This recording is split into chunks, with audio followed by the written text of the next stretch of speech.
নমস্কার, সবাই কেমন আছেন? আমি সুস্মিতা, আমার কুকিং চ্যানেলে সবাইকে স্বাগত। বাড়িতে 1 কিলো খাসির মাংস আনা হয়েছে। তো সেই মাংসটাকে আমি কিভাবে পাতলাভাবে বানাবো সেটা আপনাদের সঙ্গে আজ দেখাবো।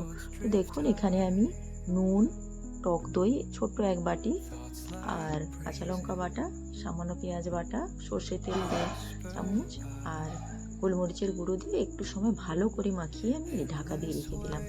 এবার দেখুন, কড়াইতে সামান্য তেল দিয়ে চিনি, তেজপাতা, জিরে, শুকনো লঙ্কা আর গরম মশলা তেলে দিয়ে দিলাম। দিয়ে এখানে আমি 2.5টা পেঁয়াজ কুচিয়ে নিয়েছিলাম, দিয়ে পেঁয়াজটা দিলাম, একটু নেড়ে চেড়ে পেঁয়াজটা যাতে তাড়াতাড়ি গলার জন্য নুন দিয়ে দিলাম। এবারে পেঁয়াজটা গলে যাওয়ার পরে আদা রসুন বাটা দিলাম, দিয়ে একটু নেড়ে 2টো টমেটো কোচানো আমি দিয়ে দিলাম। একটু সময় ঢাকা দিয়ে রাখলাম, সামান্য হলুদ গুঁড়ো আর একটু জিরে গুঁড়ো দিলাম, আপনারা জিরে গুঁড়ো না দিলেও দিতে পারেন। এবার এখানে গরম জল একটু দিয়ে দিলাম। আমি এখানে যতটাই জল দেব সব কিন্তু গরম জলেই দেব। দেখুন, গরম জল দিয়ে একটু সময় ঢাকা দিয়ে রাখলাম, আমার মশলাটা কষানো হয়ে গেছে।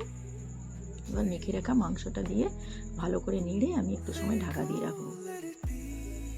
দিয়ে একটু সময় ঢাকা দিয়ে রাখলাম, দেখুন কত জল বেরিয়ে গেছে। আবারও একটু নেড়ে আবার ঢাকা দিয়ে রাখলাম। এইভাবে আমি ঢাকা দিয়ে মাংসটাকে আমি কষিয়ে নিলাম। জল আমি গরম করে রেখেছিলাম, এই গরম জলটা আমি ঢেলে দিলাম। যতটা পরিমাণ আপনারা ঝোল খাবেন সেই অনুযায়ী দেবেন। এবার একটা প্রেসার কুকারে মাংস আর ঝোলটাকে আমি দিয়ে দিলাম, আস্তে আস্তে করে দিয়ে দিলাম। আপনারা গরম জলটা প্রেসার কুকারেও দিলেও কোনো সমস্যা হতো না। আমি ওর প্রেসারের থেকে আমি কড়াতে ভালো ঝোলটা কতটা রাখবো দেখে তারপরে আমি প্রেসার কুকারে দিলাম। আর এদিকে ভেজে রাখা আলুগুলোও দিয়ে দিলাম, দিয়ে ওপর থেকে ধনে পাতা কুচি ছড়িয়ে দিলাম। এবার ঢাকা দিয়ে দিলাম, ঢাকা দিয়ে 3টে আমি সিটি দিয়েছিলাম, দিয়ে 2-3 মিনিটের মতো আমি গ্যাসটায় সিম করে রেখেছিলাম। এবারে দেখুন আমার মাংসটা কত দারুণ কালার এসছে আর দারুণ সিদ্ধ হয়ে গেছে। আর আমার ভিডিওটা ভালো লাগলে একটু শেয়ার সাবস্ক্রাইব করবেন। সবাই সুস্থ থাকুন, ভালো থাকুন।